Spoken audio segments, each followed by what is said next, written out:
This is Sydney Spit, June the 9th, 10th, 11th, something like that.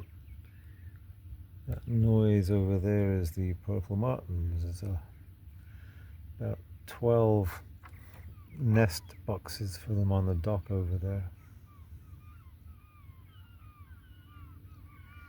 Those are seagulls, of course. And we got a crescent moon there, pointing towards where the sun's going to come up pretty soon. Very nice morning. I'm going to see if I can get a bit more sleep before I get up and work on my dinghy today. More on that later. It's a beautiful day here at Sydney Spit. The tide's just coming up from a not terribly low. And here we are, anchored just off the beach. And here is my project for today. It's to install that camouflage cover onto the dinghy. The only color they had was camouflage, unfortunately, but it'll work. So the whole point of this setup is you have these bits put into these straps. There are 14 of them all around the canvas. You have these bits glued onto the hull, and you just drop those down and snap it up. It's all elasticized, and then you have a cover which you can install from on the boat without pulling it out of the water, which will protect it from UV damage.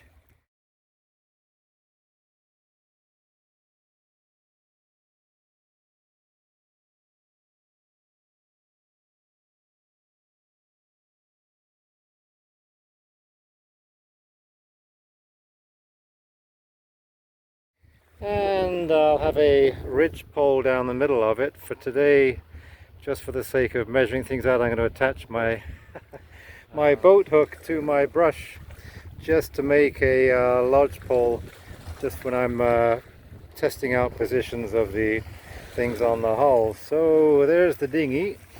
The bottom there is special anti-fouling paint for inflatable boats, and it works extremely well. I've forgotten the name of it, but that's the coat I put on at least 18 months ago, and all the gunk just kind of easily brushed off this morning pulling her on the dock.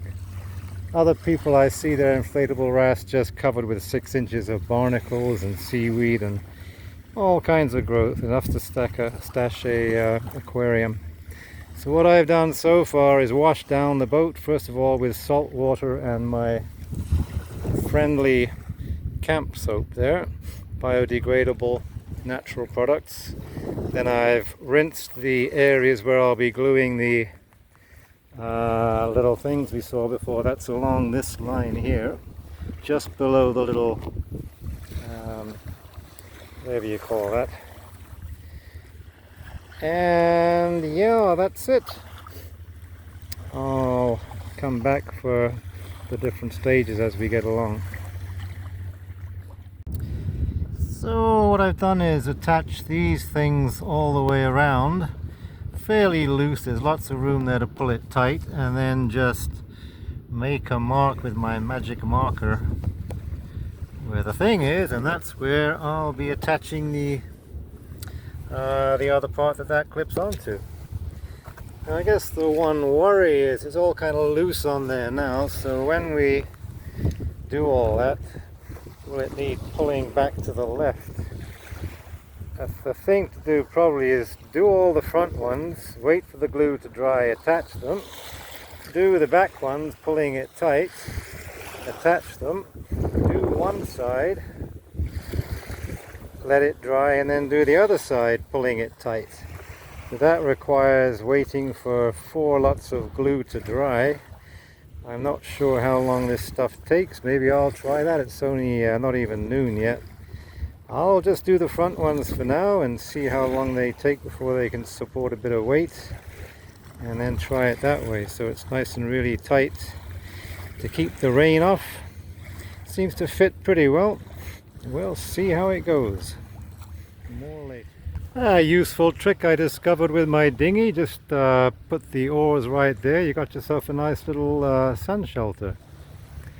Anyway, it's going really well. I've done the one side. You can see the fixture there, and one there, and all along there.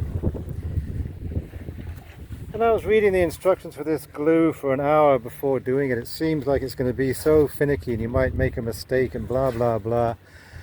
But I mean, as soon as these two, you paint the boat first, then you put the glue on the fitting, and then wait 2 minutes, slap her on, and she's instantly like she's welded on. So I've got no problem with the glue or these things. I'm quite happy they're going to really do their job. I just got 4 to do on the other side, waiting for it to dry. I'll give her some time to cure, just in case. We don't want salt water getting under there while it's still not completely dry. Alright, more later. This is the glue I've been using. This is how it comes. This is the entire tube I'll show you. It doesn't actually have a name. There's no name to the product. A bunch of warnings. And there's no manufacturer. There we are again. That's all the way around. Nothing on the ends. So no make, no name. And it shipped in this container, a bit of chopped up cardboard tube with the end scotch taped together. So I kind of had my doubts. I got that online on Amazon, I'm ashamed to say, but it's performed like a trooper. I've got my little bits there all attached, just giving them some time to dry before I'll try on the tarp, see how it looks, how it works. And meanwhile, it's a beautiful day here. See, Sydney Spit here is starting to get more people come in for the Friday night and Saturday night. It'll be very loud and crowded by Sydney Spit standards by tonight. There'll be the stereos blasting and the barbecues going on in the back and the little dinghies powering around, kicking up a wake everywhere. But I won't be here then. I'll be gone. So there we are, all done. Yeah, I know the brush sticking out the back looks silly. I'll get a proper ridge pole, just the right length, with some simple way of snapping it into place. Just enough to stop rainwater pooling up on the sides there. So there we are, protected from sun and rain. That should add years to my dinghy. And easy to put on. I need to adjust the straps a little bit, pull them down on this side, slack them off on the other side. It'll take a while to work out all the kinks, but all in all, everything performed very well. Job done.